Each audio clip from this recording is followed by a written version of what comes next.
के साथ सीधा तुम्हारा जुड़ाव हो गया है, तो तुम्हारी आवश्यकताएं वो खुद ही पूर्ण कर देता है, तुमको मांगने की आवश्यकता ही नहीं थी। पूर्ण तृप्त जीवन।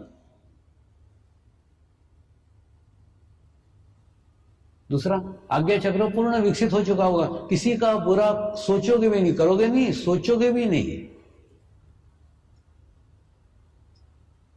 तो उस जीवन का उपयोग क्या है? जन कल्याण के अलावा कोई उपयोग ही नहीं है।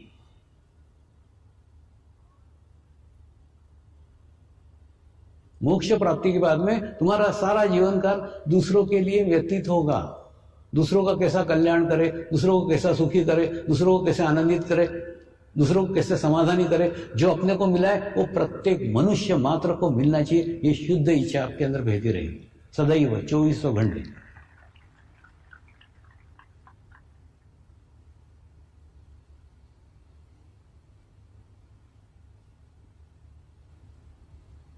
तो मोक्ष पूर्ण समाधान की वह स्थिति है जिस स्थिति में हमको हमारे जीवन काल में ही पहुंचना है।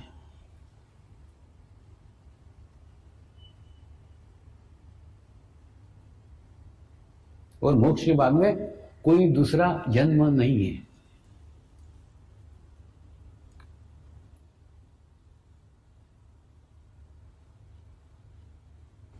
थोड़ा समझाता हूं इसको विस्तृत में।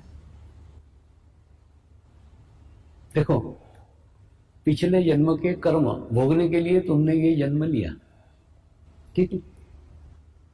उसके बाद में इस जन्म में हम आते हैं पुराने कर्म भोगने के लिए। वो कर्म भोगते हैं और भोगते भोगते फिर नए कर्म खड़े कर देते हैं, और नए कर्म खड़े करने के बाद फिर वो कर्म भोगने के लिए दूसरा जन्म लेते हैं। और कर्म के चक्र में हम सदैव लगे ही रहते हैं, लगे ही रहते हैं, लगे ही रहते हैं।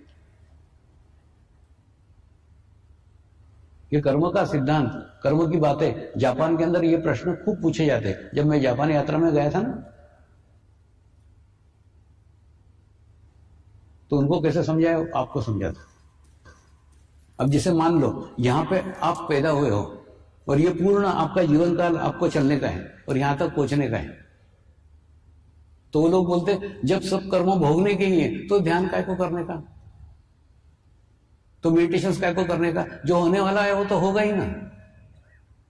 मैंने कहा बिल्कुल होगा ना, लेकिन अगर आप ध्यान करोगे तो क्या होगा? ध्यान के माध्यम से तुम लाखों आत्माओं की सामूहिकता में जुड़ोगे, और लाखों पवित्र आत्माओं के सामूहिकता में जुड़ोगे तो क्या होगा? होगा ये कि जब तुम्हारा बुरा समय चल रहा है वो कब बीत गया तुमको पता भी नहीं चलेगा। मैं आपको समझाता हूं। देखो, जैसे एक पानी का ग्लास है, उस पानी के ग्लास में आप एक चम्मच काली शाही डाल दो तो एक चम्मच काली शाही से पूरा ग्लास का पानी काला हो जाएगा। हाँ, लेकिन वही एक चम्मच शाही तुम गंगा नदी में जाकर डालो हरिद्वार में, वो कहां चली गई पता ही नहीं चलेगा। तो गंगा नदी में जाकर के काली शाही गोरी हो जाती है क्या? नहीं, वहां पे भी उसका अस्तित्व काला ही रहता है, लेकिन नगण्य हो जाता है। उसी प्रकार से जब मैं करके तुम पानी का ग्लास बनते हो, तो जब तुम तुम्हारे पूर्व जन्म के कर्म भोगते हो ना, तब तुमको पूरा जीवन कलुषित हो जाता है, एकदम तकलीफ हो जाती है, एकदम परेशानी हो जाती है। लेकिन तुम ग्लास पानी की जगह गंगा का पानी बन जाते हो, नदी का पानी बन जाते हो, तो तुम्हारी कहां तकलीफ है तुमने भोग ली, तुमको तुम्हारा भी पता नहीं चलता। सामूहिकता में आने को इसीलिए कह रहा हूं। तो फिर से बताता हूं, तो जैसे ही तुम सामूहिकता में आते हो, ये भोगते हो ना, ये सारे कर्मफल भोगते हो। कर्म भी दो प्रकार के, एक कर्म वो जो तुमने पैदा होने के बाद में, अभी समझ लो 40 साल के हो, तो 40 साल के उम्र तक जो तुमने बुरे कर्म किए वो, उसका प्रभाव तुम्हारे शरीर के ऊपर है। और जब आत्म साक्षात्कार मिलता है तो पहले वो कर्म गुरु जलाता है, गुरु के माध्यम से कर्म जलते हैं, उसके बाद में ही आत्म साक्षात्कार मिलता है। तो ये कर्म तो तुम्हारे हो गए खत्म, माने इस जन्म के कर्म समाप्त हो गए, और जो पूर्व जन्म के कर्म है वो तो भोगना ही पड़ेंगे, वो आत्म साक्षात्कार के बाद भी भोगना पड़ेंगे। हाँ, लेकिन वो भोगोगे तब पता नहीं चलेगा कब निकल गए। क्यों? क्योंकि सामूहिकता में भोगोगे, कलेक्टिविटी में भोगोगे, गंगा नदी का पानी बन करके भोगोगे, तो होगी चुभन, लेकिन चुभन पता नहीं चलेगी कि कब भोग लिए। हाँ, तो वो सब हो जाएगा। उसके बाद में ये घूमते घूमते एक स्थान पे आओगे, जीवन के पड़ाव में एक स्थान पे ऐसे जगह आओगे जहां पे इस जन्म के कर्म समाप्त हो गए, पूर्व जन्म के कर्म भोग लिए, और दूसरा बुरा कर्म अब तुमसे हो नहीं रहा है, क्योंकि तुम्हारा आभा मंडल इतना विकसित हो गया है, इतना स्ट्रांग हो गया है, इतना मजबूत हो गया है कि बुरा विचार ही नहीं आता। तो बुरा कर्म तो खूब दूर की बात है। तो बुरा कर्म तुमसे होगा नहीं, जिसके लिए तुम नया जन्म लेना पड़े। दूसरा, जो अच्छा कर्म करोगे वो अच्छा कर्म तुम सामूहिकता को समर्पित कर दोगे, गुरु को समर्पित कर दोगे, तो बुरा कर्म तुम्हारे पास होगा नहीं, अच्छा कर्म तुम अपने साथ बांधोगे नहीं। तो बताओ ना, एक शून्य का स्थिति तुमको तुम्हारे जीवन काल में प्राप्त हो जाएगा, जहां ना तुम्हारे पास अच्छा कर्म बाकी है ना बुरा कर्म बाकी है। जब तुम्हारे पास कोई कर्म ही बाकी नहीं रहा तो नया जन्म काहे के लिए लोगे? कोई निमित्त ही नहीं है, कोई कारण ही नहीं है, इसलिए तुम नया जन्म लोगे। कुछ अगला जन्म ही नहीं है। यह स्थिति मोक्ष की स्थिति कहलाती है, जब तुम्हारे जीवन काल में कोई कर्म ही बाकी नहीं रहे, बुरे कर्म हो नहीं रहे, अच्छे कर्म अपने साथ बांध ही नहीं रहो, तो कोई कारण ही नहीं है, कोई रीजन ही नहीं है जिस कारण से तुम नया जन्म लो। नया जन्म लेने का कारण केवल तुम्हारे कर्म है। जब कर्म ही शून्य हो गए तो नया जन्म ही नहीं है, कुछ भी नहीं, आगे का कुछ नहीं, शून्य।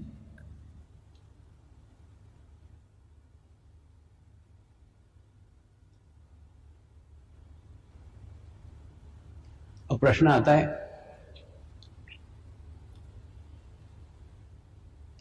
सद्गुरु के माध्यम से आत्म साक्षात्कार मिल सकता है। सद्गुरु के माध्यम से आत्मा अनुभूति मिल सकती है, पर आत्मा अनुभूति मिलने के बाद में फिर हमारी सारी प्रगति है, फिर हमारा प्रोग्रेस है। तो गुरु का रोल कितना है, थोड़ा वो समझ लो। सब कुछ गुरु नहीं है। गुरु का रोल केवल क्षणिक है, कुछ समय का है, स्टार्ट का है, बाकी अपना रास्ता अपने को ही बनाना पड़ेगा। मैं आपको उदाहरण से समझाता हूं। आप कल्पना करो कि आपने एक सुंदर पहाड़ी के ऊपर एक खूब सुंदर बंगला बनाया है। उस बंगले के अंदर सारे इलेक्ट्रिक के इंस्ट्रूमेंट है, फ्रीज है, टीवी है, टेप रिकॉर्डर है, सब है, इलेक्ट्रिक के इंस्ट्रूमेंट सब है, लेकिन आपके पास बिजली का कनेक्शन ही नहीं है। जब बिजली का कनेक्शन नहीं है तो ये बिजली के उपकरण बेकार है। फिर और आप क्या देखते हो, आपके घर के सामने ही पावर हाउस है, घर के सामने पावर हाउस है, लेकिन पावर हाउस से कनेक्शन नहीं है। और जब रात होती है तब आप देखते हो 2 किलोमीटर दूर एक झोपड़ी है, वो झोपड़ी में उजेला है, लाइट जल रहा है, तुम्हारे बंगले में अंधेरा है। वो झोपड़ी है, तुम्हारा बंगला है, वो दूर है, तुम पास हो, लेकिन तुम्हारे घर में अंधेरा है, उसमें उजाला है। क्यों? उसका कनेक्शन उस पावर हाउस के साथ है, तुम्हारे बंगले का नहीं। फिर उस झोपड़ी को देख करके तुमको तुम्हारे जीवन में प्रेरणा मिलती है कि मुझे भी पावर हाउस का कनेक्शन मिलना चाहिए। तो फिर क्या करते हो, आप एक एप्लीकेशन देते हो पावर हाउस को कि मेरे भी घर में बिजली दी जाए, मेरे को बिजली का कनेक्शन दिया जाए। उसके बाद में पावर हाउस से एक इलेक्ट्रिशियन आता है, वो खंबे से लेके आपके घर तक, मीटर तक एक लाइन खींच देता है, और उसके बाद में आपके बंगले को लाइट का कनेक्शन देता है। वो इलेक्ट्रिशियन लाइट का कनेक्शन देने के बाद में फिर कहीं और चला जाता है, और वो कनेक्शन करने के बाद में आपको आपके घर के लाइट जलाना होंगे। फिर आप 0 का बल्ब जलाओ, 15 का बल्ब जलाओ, 30 का बल्ब जलाओ, 100 का बल्ब जलाओ, ऐसे बड़े बड़े फ्लड लाइट लगाओ, तुम्हारी इच्छा। और तुम्हारी इच्छा हो तो मेन स्विच ऑफ करके रखो, मत जलाओ, लेकिन इलेक्ट्रिशियन आके तुम्हारे घर के लाइट नहीं लगाएगा, इलेक्ट्रिशियन आके तुम्हारे घर में उजाला नहीं करेगा, तुमको तुम्हारा उजाला तुमको ही करना पड़ेगा। तो ठीक इलेक्ट्रिशियंस का रोल जैसा है ना, वैसे ही सदगुरु का रोल है। सदगुरु सिर्फ परमात्मा से आपका कनेक्शन करा देगा। कनेक्शन करने के बाद में आपको कितनी आध्यात्मिक प्रगति करने की है, आपको कितना आध्यात्मिक प्रोग्रेस करने का है, आपको इसी जन्म में मोक्ष प्राप्ति करने के क्या और जन्मों जन्मों का सफर करने का है, ये सब आपके ऊपर निर्भर है। वो कुछ नहीं करेगा, उसका रोल केवल इलेक्ट्रिशियन जैसा है। आपको कनेक्शन करा दिया, आपकी रामलीला आप जानो, वो तो चला और किसी बंगले में कनेक्शन करने को।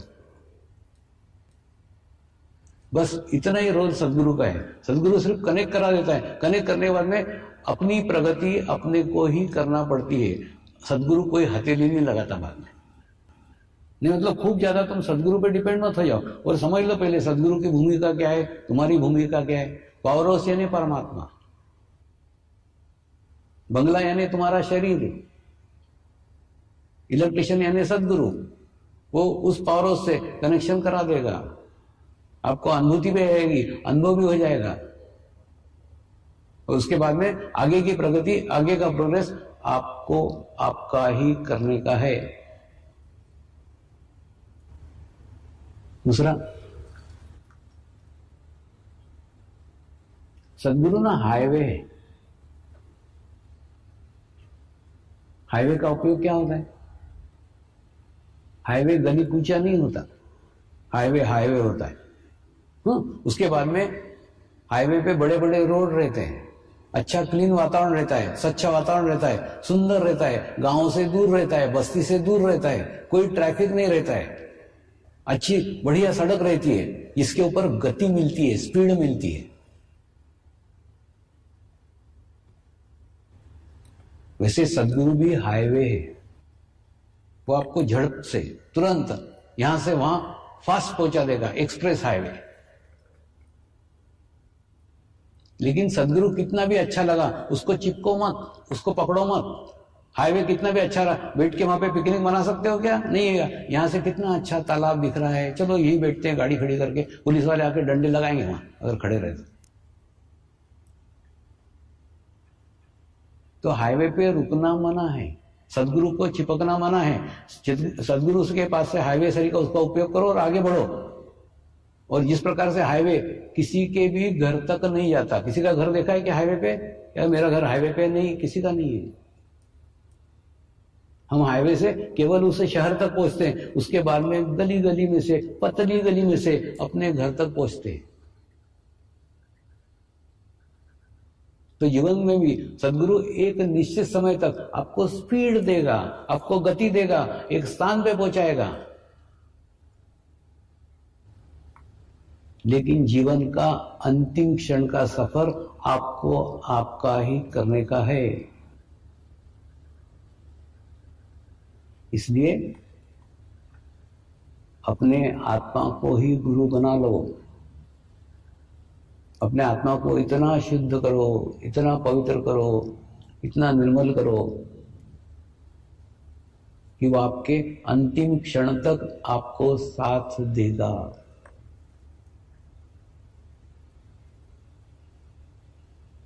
सदगुरु का उपयोग केवल हाईवे इतना करो, बस इतना ही करना है।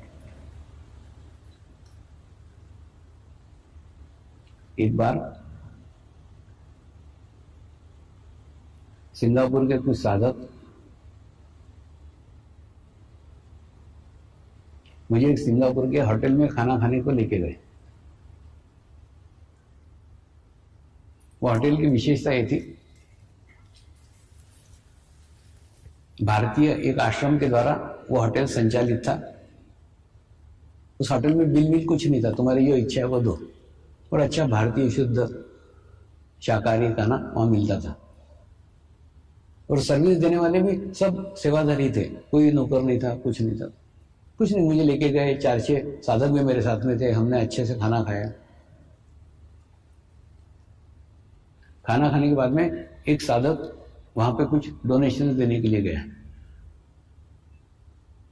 दान देने के लिए गया। वहां प्रथा क्या थी, वहां जाकर के खाना खाओ, तुमको जो इच्छा वो दो, कोई कंपलसरी नहीं कि इतना दो उतना दो, जो तुम्हारी इच्छा है वो दो।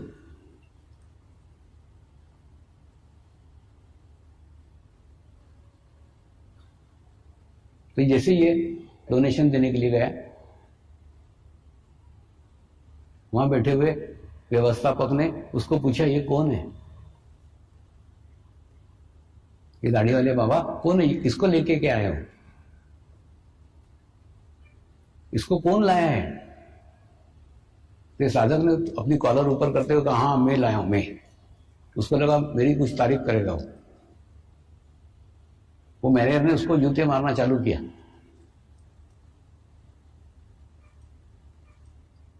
इसने कहा ये मेरे सदगुरु है, एकदम सामान्य है, ये सामान्य आदमी सरी के रहते हैं, मैं इसको लाया।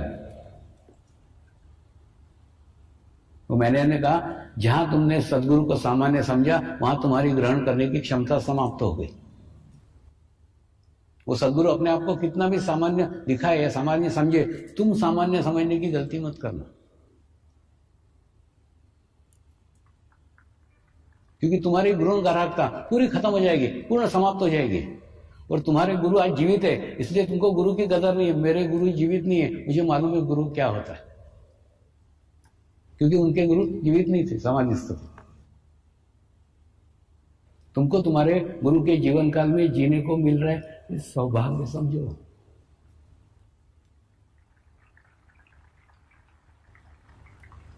ये क्षण हमको हमारे जीवन में नहीं मिला है।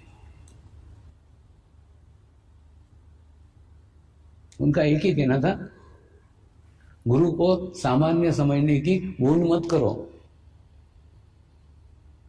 वो सामान्य नहीं, अद्वितीय है, उसके जैसा दूसरा कोई नहीं। कैसे मैं बताता हूं।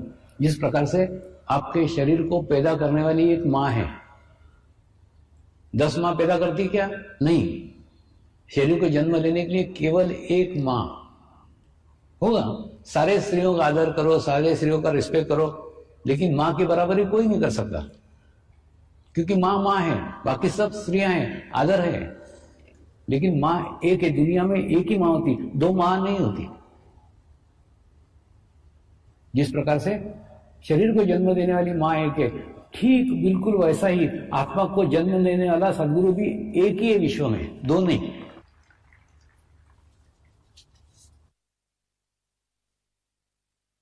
अरे जब हमारी आत्मा एक है तो गुरु 2 कैसे हो सकते हैं? तो आप सोचो ना, सदगुरु आत्मा की मां है, उसने तुमको जन्म दिया है, तुम्हारे आत्मा को जन्म दिया है, तो वो अद्वितीय है, वो 2 कैसे हो सकता है? वो एक है।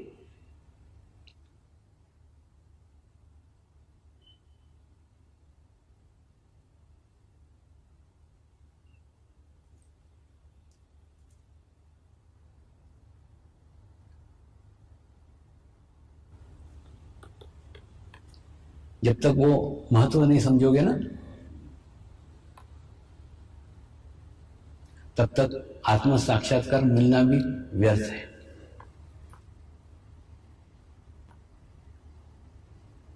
मेरे को तो मेरे गुरुदेव ने कुछ हीरे दिए हुए हैं और कार्य दिया है, जा समाज में जा, प्रत्येक व्यक्ति को एक एक हीरा ईमानदारी से बांट के वापस आ जा। मैं वही कार्य प्रत्येक व्यक्ति को एक एक हीरा दे रहा हूं। उसके बाद में वो हीरा देने के बाद में मेरा कार्य संपन्न हो गया। उस हीरे को तुम हीरा समझ के संभाल के रखो और अपने जीवन का उद्धार कर लो, या कांच का टुकड़ा समझ के फेंक दो। मेरा कार्य वहीं समाप्त हो गया जब आपको सौंप दिया तो।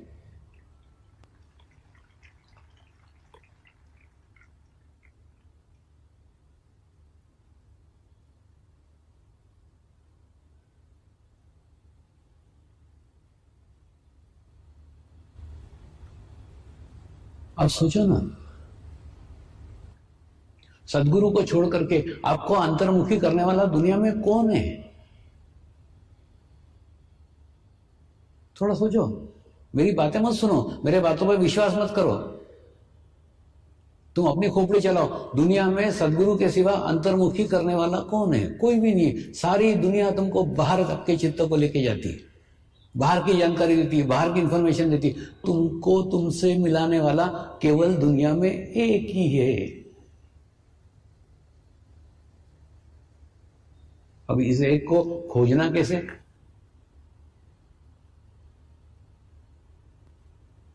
ये एक को ढूंढना कैसे? अगर आप बुद्धिवादी हैं,